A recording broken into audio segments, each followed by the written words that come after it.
Então, pessoal, nós vimos aí algumas reações que ocorrem com as funções halogenadas, sulfuradas e compostos organometálicos, né? A gente vai fazer essa leve revisão e vocês vão fazer a atividade de sala que tá um espetáculo. Eu sei que vocês vão adorar realizar a atividade da aula de hoje. Então, vamos com a gente para a gente fazer a nossa revisão na aula 32.2. Nós estamos falando de reações envolvendo funções nitrogenadas, parte 2, no caso, nitrogenadas, não, né? Nós estamos falando de compostos organometálicos, compostos halogenados e sulfurados, tá, gente? Perdão. O que são compostos halogenados? Eles são compostos derivados de um hidrocarboneto, né? Pela substituição de um ou mais átomos de hidrogênio pelo mesmo número de átomos de halogênio, ligado a um grupo derivado do hidrocarboneto. A gente viu que nos alcanos nós temos essas reações de halogenação, aonde nós temos a substituição dos hidrogênios. A quantidade de átomos de halogênios que vai se ligar ao hidrocarboneto, ela pode ser classificada como monohalogenados, quando a gente tem a adição de só um átomo de halogênio. Ela pode ser trihalogenado, tetra, e assim sucessivamente, de acordo com o número de halogênios que vai participar da molécula do composto.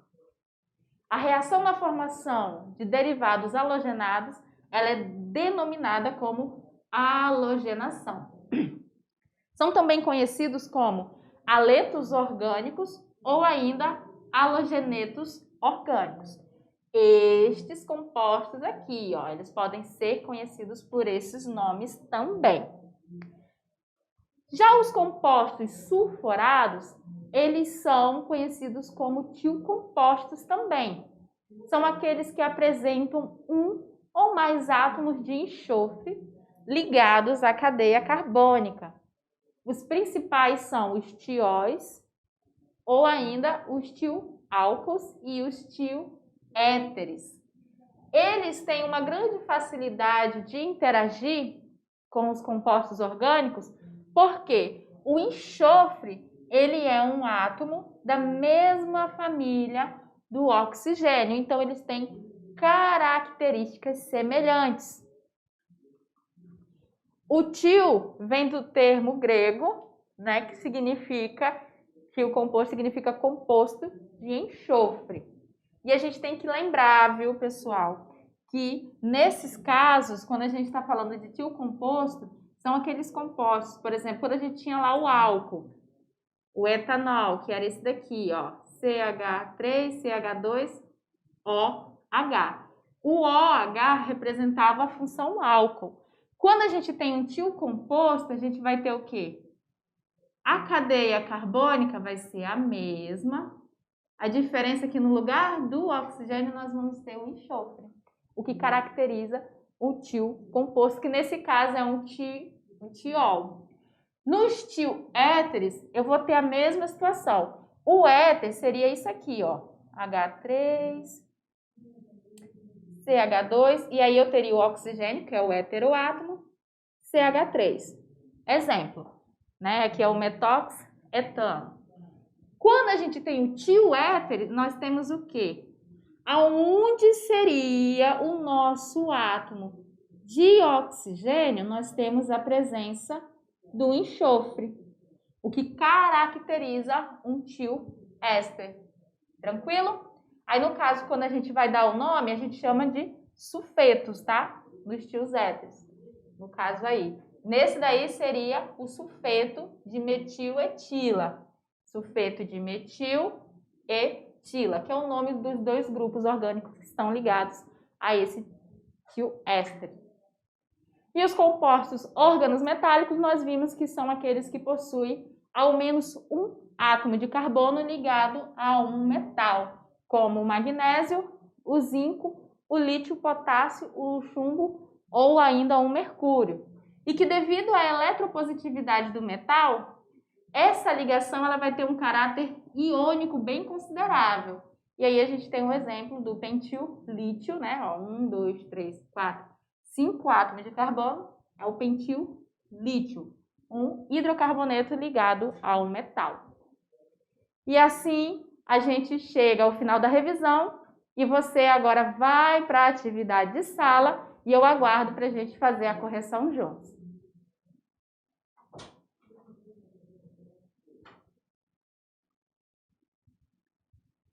E aí, pessoal, o que vocês acharam da nossa atividade de sala? Foram questões bem bacanas de fazer, né?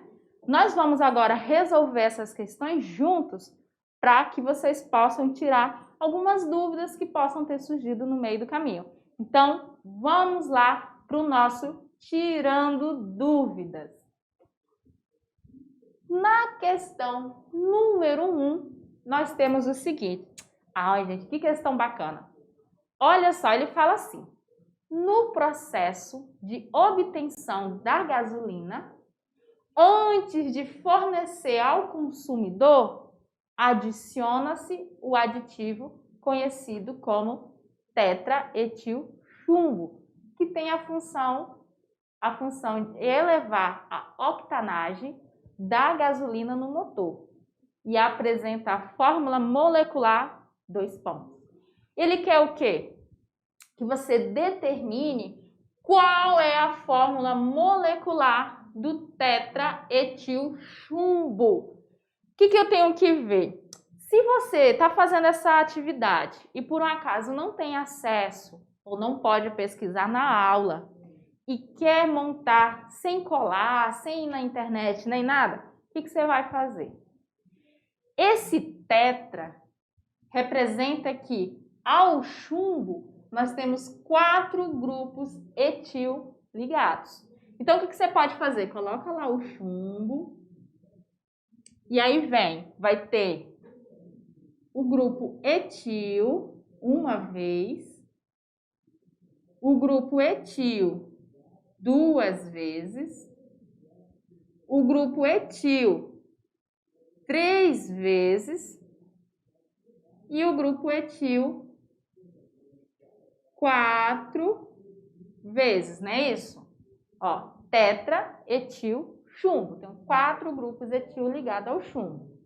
Agora você vai observar a fórmula molecular que represente corretamente o quantitativo de átomos que está participando da nossa ligação.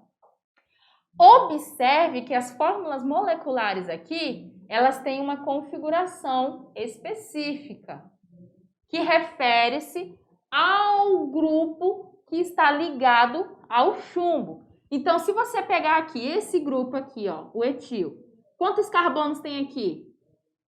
2. Quantos átomos de hidrogênio nós temos? 5, ó, 2 mais 3, 5. Então, é como se eu tivesse ligado ao chumbo essa situação aqui, ó.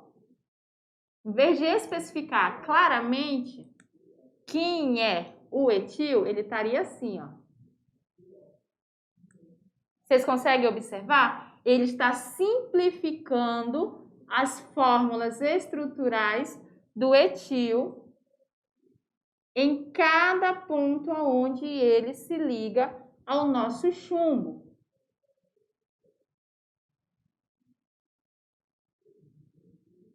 Tem que ter um jeito mais rápido de apagar isso aqui.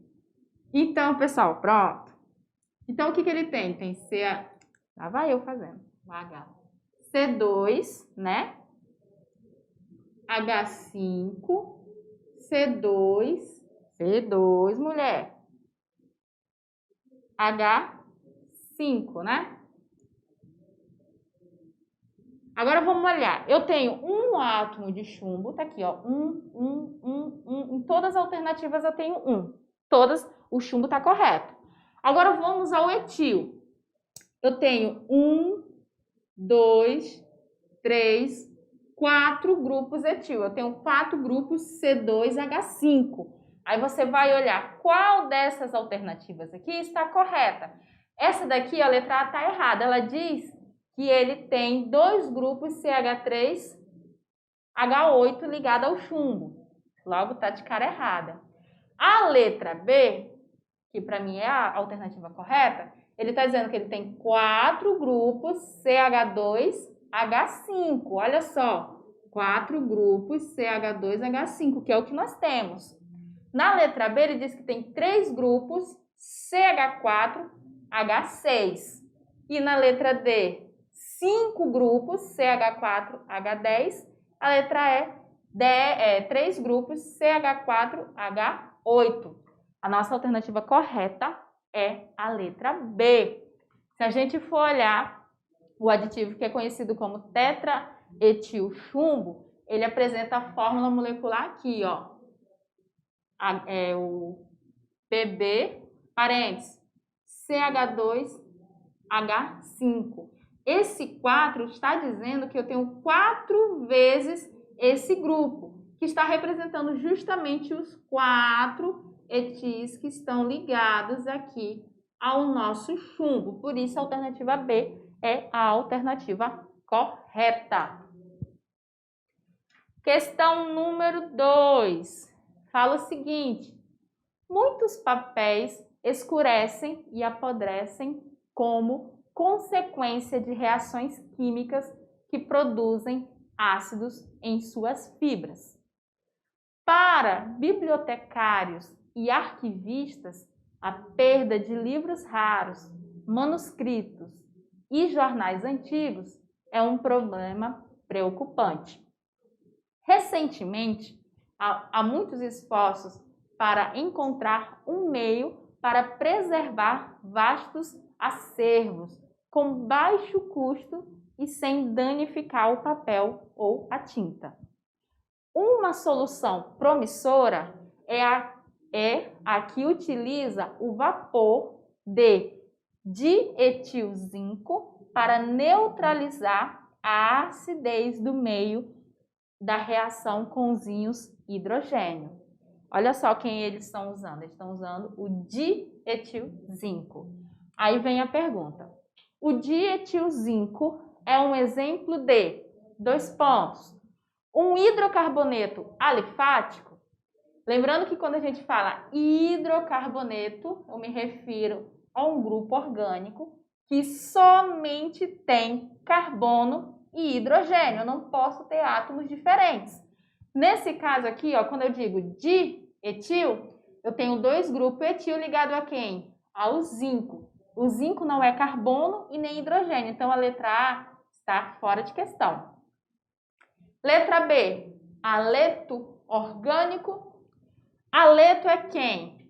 É quando eu tenho halogênios, né, ligados ao nosso grupo orgânico.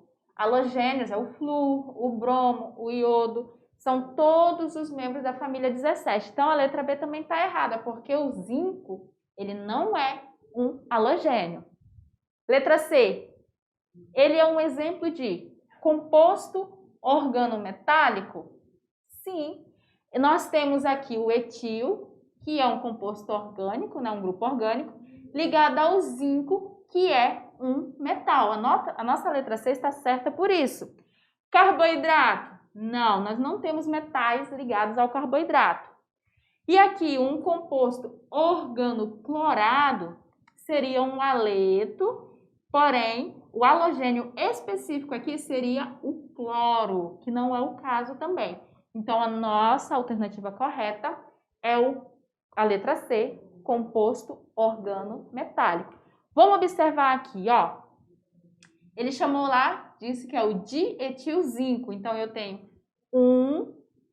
2 grupos etil ligado ao metal zinco. Essa substância ela é utilizada na forma de vapor para neutralizar a acidez por meio da reação com os íons do hidrogênio em alguns ambientes. E aí faz com que nós temos um tempo maior de preservação para o papel. E ele é um órgano metálico. Questão número 3, o Se Liga no Enem. O que nós temos aqui para esta questão? Na questão 3, nós temos uma questão adaptada e fala o seguinte: o cheiro defensivo da jaritataca é em razão de uma mistura de substâncias, entre as quais estão incluídas as seguintes. Eu tenho 2 substâncias aqui.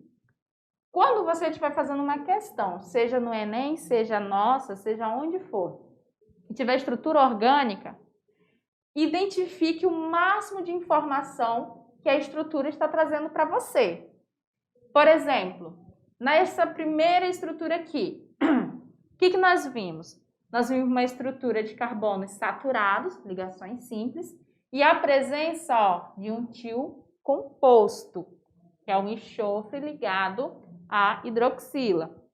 No segundo grupo, o que nós temos? Nós temos uma cadeia insaturada, olha só a insaturação entre os átomos de carbono, e também temos a presença do tio composto, que é um tiós, no caso, que é onde nós temos o enxofre ligado ao hidrogênio. Daí ele vem: assinale a alternativa que apresenta a nomenclatura correta desses compostos sulfurados, respectivamente. Respectivamente, ele quer dizer primeiro o nome deste cara aqui e depois, em segundo lugar, o nome do outro cara, do outro composto. E aí ele traz 5 alternativas que podem ser o nome correto para este composto. É um detalhe muito importante nessa questão é em relação à forma como a nomenclatura é apresentada. Muitos autores ainda apresentam nomenclaturas onde números que estariam dentro do nome da cadeia são representadas na frente aqui, como por exemplo a letra A tem aqui a letra B, a C, a D e a E.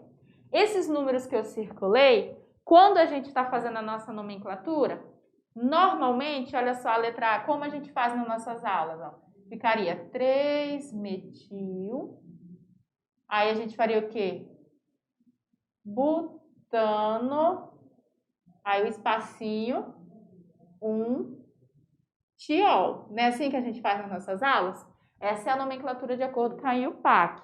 Só que muitos autores ainda utilizam essas nomenclaturas que nós estamos vendo aqui, tá? Se algum vestibular, alguma coisa que você for realizar, tiver essa nomenclatura, não tem problema, tá? O composto é o mesmo. Então, vamos observar. Se a gente for dar um nome para estes compostos, o que eu tenho que ter em mente? Que eles têm o mesmo comportamento dos álcools. Então, como eu tenho um enxofre aqui, eu tenho que lembrar que ele tem propriedades semelhantes à do oxigênio. O que nós vamos fazer? A gente vai numerar, sempre começando pela extremidade mais próxima do nosso grupo funcional, que nesse caso aqui é o tiol. Vai ficar 1, 2, 3, 4. O que eu tenho? No carbono 3, eu tenho um grupo metil. Então, eu coloco lá, ó, 3-metil. O que mais que eu tenho? Eu tenho no carbono 1 o grupo tiol. Então, 1. E aí eu venho o nome da minha cadeia. Butano, tiol. Ou eu posso simplesmente dizer 3-metil, butano, 1-tiol. Os dois estão corretos. No composto 2, como é que vai ficar essa nomenclatura do composto 2? Eu vou fazer o mesmo padrão que nós fizemos no composto 1. A diferença é que nós temos aqui uma insaturação e não temos a presença de ramificação. Então, vai ficar como? Vou numerar 1, 2, 3, 4, né? Vai ficar a insaturação está entre o carbono 2 e 3, então vou considerar ela do carbono 2, então vai ficar but, tracinho, 2, eno, E aí eu vou dizer aonde está o meu tiol, que está no grupo 1. Tiol. Vamos ver qual alternativa tem essas nomenclaturas? A letra B está fora, a letra C também, a letra D também, a letra E também. Ficamos com a alternativa A, aonde nós temos aqui as nomenclaturas do composto 1 é o 3-metil 1-butano-tiol e do composto 2 é o 2-buteno 1-tiol. E aí a gente fecha a nossa aula de hoje. Pessoal, lembrando que estão bem pertinho da avaliação, então corre para estudar que ainda dá tempo, viu? E eu espero você na nossa próxima aula.